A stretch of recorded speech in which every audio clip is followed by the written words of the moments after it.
তার কারণ এই বেসরটা 1 কোটি টাকার দাম বা 2 কোটি টাকার দাম। এই চাকা একজন চাকা কেনার ক্ষমতা আমার নাই। যখন আমাকে এই গাড়ি দিছে আমি কি করতেছি, এই গ্যাপ ট্যাপ দাম দুম চালা দেখাচ্ছি আমি খুব পারি, আসলে কিন্তু কিছু না। আমি কি করতেছি, গাড়ির ক্ষতি করতেছি, গাড়ির ক্ষতি করতে আমার মনিবের বেসাদের ক্ষতি করতেছি।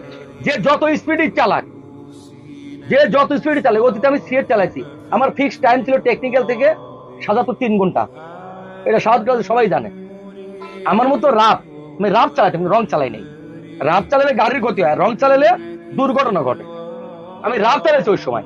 কিন্তু এখন আমি ওই পাবনা গাড়ি চলার পরে এখন তো রাস্তা সব বিজি।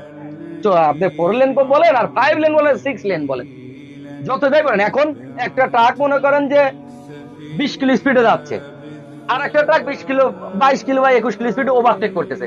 তাহলে আমি যে এত স্পিডে গেলাম, যা কিন্তু ওই ট্রাকের পিছিয়ে যাই আমাকে সোলো করতে হচ্ছে, ধীরে ধীরে